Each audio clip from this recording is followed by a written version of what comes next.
संत्रा म्हणजे नागपूर, संत्रा म्हणजे महाराष्ट्र. संत्र्याच्या उत्पादनामध्ये महाराष्ट्र एक अव्वल स्थान प्राप्त केलेलं राज्य आहे. पण काही दिवसामध्ये बऱ्याचशा ठिकाणी संत्र्याचे बाग काडीवर जाणे आणि त्यामुळं वेळेवर व्यवस्थित फूट न निघणे ही एक खूप मोठी समस्या आहे. बऱ्याचशा ठिकाणी फूट न निघाल्यामुळं 2-3 वर्ष शेतकरी परेशान होऊन बागं काढून टाकतात. नगर जिल्ह्यामध्ये शेवगाव तालुक्यामध्ये आम्ही अशाच एका बागेमध्ये मागच्या महिन्यामध्ये आलो होतो आणि याचं नियोजन आपल्याला करायचं असं ठरवलं होतं. तर याचं नियोजन आपण सुरू केलेलं आहे एका स्टेजवर. आता पुढच्या स्टेजवर काय काय आपण करणार आहोत हे आपण योगेश मस्के सरांसोबत आणि शेतकऱ्यांसोबत त्याच्याशी चर्चा करूयात. राम राम. राम राम. राम राम सर. नमस्कार सर. नमस्कार सर, आपला परिचय द्या जरा. मी शेवगाव तालुक्यातील मौजे बरहमपूर येथील रहिवासी असून सदर बरहमपूर शिवारातील मालकी गट नंबर 111 मधील मी 1500 झाडं ही संत्र्याची 10 वर्षापूर्वी लावलेली आहेत आणि त्या संत्र्यांना 2 वर्षापासून काडीवर जाणं, उत्पन्न न होणं, त्याच्यामुळं 10 तोंडे सर जी आहेत दहीगावची, तर त्यांनी मला रोडे साहेब आणि मस्के सर यांचा संपर्क नंबर दिला. 10 तोंडे सर ते कृषी केविकेचे. तर त्यांनी यशवंतराव मुक्त विद्यापीठाचे 10 तोंडे सर यांनी आपला संपर्क दिला आणि त्या संपर्कावर मी तुम्हाला दूरध्वनीद्वारे संपर्क साधला. तर त्याने म्हणजे न विलंब लावतात तुम्ही स्वतः माझ्या शेतात 1 महिन्यापूर्वी आले आणि 1 महिन्यापूर्वी येऊन सदरची परिस्थिती पाहून मला मार्गदर्शन केलंय. तर ते मार्गदर्शन माझ्या हिशोबाने मोलाचं आहे. 1 महिन्यानंतर जो मला अनुभव आला आहे किंवा जे प्रत्यक्ष स्पॉटवरती जो रिझल्ट दिसतोय त्याच्यावरून मी आज मुलाखत सरांना देत आहे. पुढील त्याची प्रश्न विचारतील तर माझ्या पद्धतीने मी उत्तर देत आहे. सर, आपलं किती झाडांचा प्लॉट आहे सर? आता माझा 1500-1500 झाडाचा प्लॉट आहे. त्याच्यातील 700 झाडं मी काढलेले आहेत. पीक न आल्यामुळं 10 ते 12 वर्षाचे झाडं मी काढून टाकलेले आहेत आणि 50% झाडं राहिलेले आहेत 800 ते 850. सर, मागच्या वर्षी आपण बहार धरला होता या झाडांचा? मागच्या वर्षी बहार धरला सारं नियोजन केलं, परंतु बहार फुटलाच नाही, आघाडीवर गेला आणि आघाडीवर जाऊन पूर्ण काढीत रूपांतर. नियोजन काय केलं आपण? म्हणजे नियोजनामध्ये आपल्या काय काय गोष्टी होत्या? गेल्या वर्षी नियोजनामध्ये मी सॉईल वर्क काहीच केलेलं नाही. गेल्या वर्षी मला जी मार्गदर्शन दिलं क्ष व्यक्तीनं, आपण नाही, क्ष व्यक्तीनं जी मार्गदर्शन दिलं, तर मी फवारणी 3 घेतले आणि नंतर ड्रिप वॉटर खतं सोडले, परंतु रिझल्ट काहीच भेटला नाही.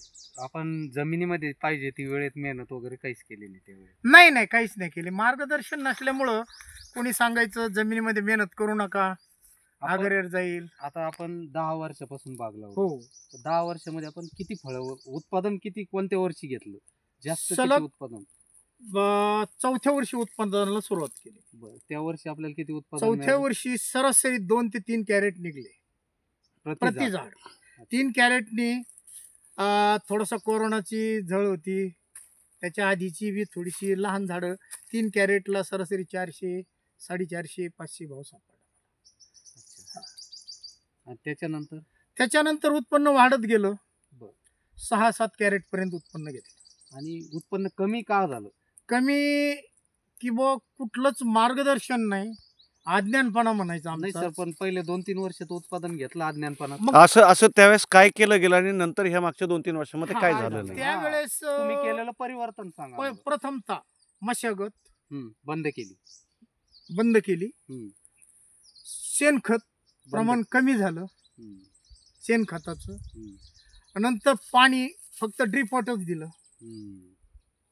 म्हणजे ज्यावेळेस मेहनत करतो, सॉईल मोकळं करतो, समजा रेगाड जमिनीचं रोटा हाकून, भुसभुशीतपणा पाहिजे. भुसभुशीत करून फ्लोनी पाणी देतो हम्म. ते बंद केलं. हम्म. आणि खताची मात्रा थोडीशी म्हणजे शेणखत केली. कमीच झालं. त्याच्यामुळं झाडं कुठंतरी कडी काठाने 20%, 30%, 40% फुटायची. बरोबर. असं प्रमाण कमी कमी होत गेलं झाडाचं. म्हणजे व स्टोरेज संपला असं आम्हाला म्हणायचं झाडाचं. बरोबर. आणि त्याचसोबत जी झाडाची प्रथम अन्नद्रव्य, हा दुय्यम अन्नद्रव्य, जी भूक होती हा. ती तुम्ही कमी करून टाकली. कमी त्यामुळे केली, हो. परिणाम काय झाले, झाडामध्ये भरपूरशा ठिकाणी काडी हो काडी तयार हो झाली आणि ती वाळायला लागली. हो हो भरपूर वाढले. हा बरोबर आहे. आज झाडावर बघा शेंड्याचं प्रमाण फार कमी आहे. पाल्याचं प्रमाण कमी आहे. शेंड्यापर्यंत झाडाचे काडीच दिसती. सगळ्या काडीवरती भाग गेला. आणि याला कारण एक आहे की कमी करायचं कारण म्हणजे महागाई. औषध खत महागाई.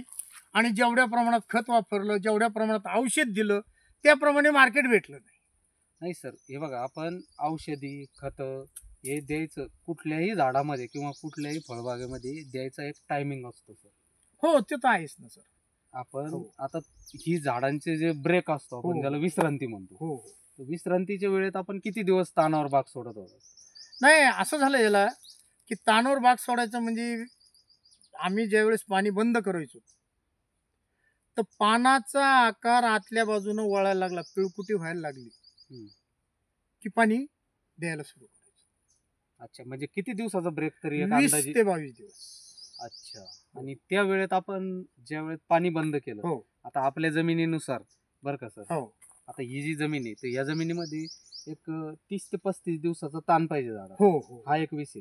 त्यानंतर मोसंबी असो किंवा संत्रा असो, हे जे लिंबूवर्गीय पीक आहे त्याच्यामध्ये 25 ते 30% पानगळ झाली म्हणजे भरपूर पानगळ झाली हो, झाडामध्ये.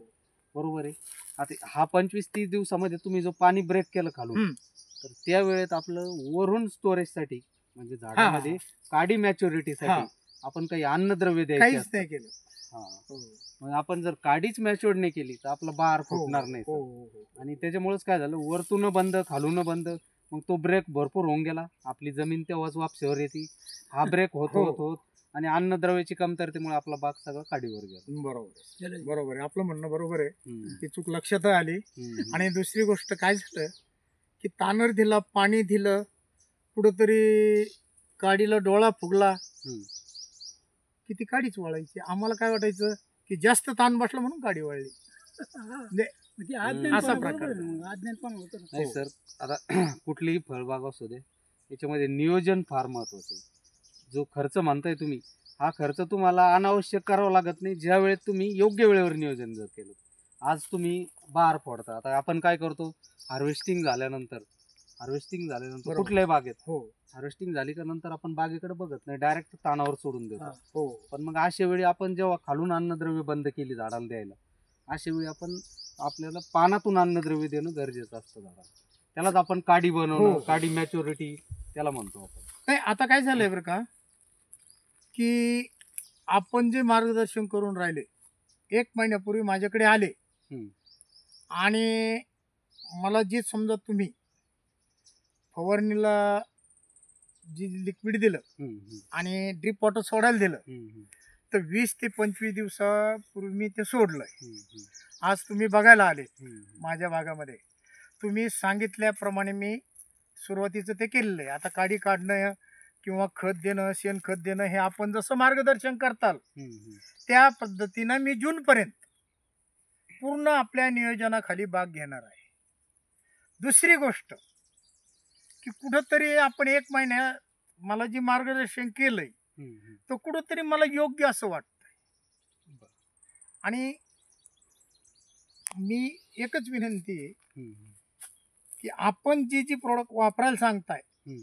ते तुम्ही वापरायला सक्षम आहे, समजा वापरायला तयार आहे, बरं. परंतु 15 दिवसाला हम्म.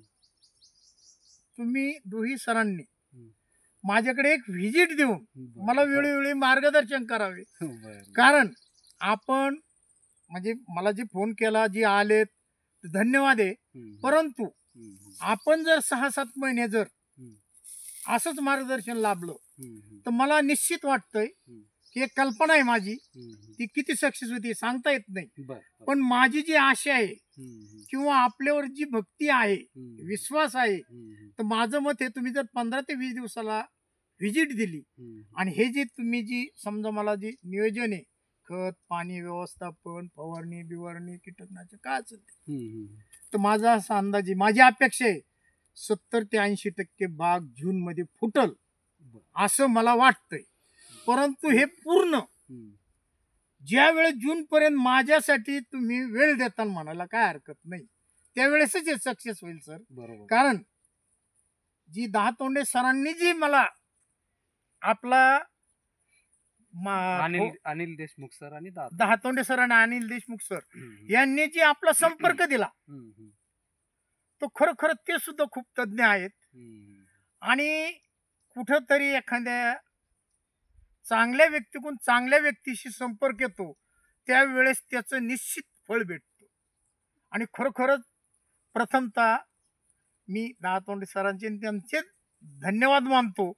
आणि त्यांनी जे नंबर दिला आणि तुम्ही ती तत्परता दाखवून 1 महिन्यापूर्वी माझं संपूर्ण व्हेरिफिकेशन केलं आणि मला जे मार्गदर्शन करून राहिले, तो खूप खूप आज तुम्ही माझ्या बागामध्ये स्वतःहून परत व्हिजिटला आलात, संपूर्ण बाग फिरलात, मी काय केलंय आणि तुम्ही काय सांगितलं याची शहानिशा घेतली, की दिलाय फवारा आणि मारलाय फवारा हे सुद्धा बघितलं नाही, म्हणजे मानलं नाही.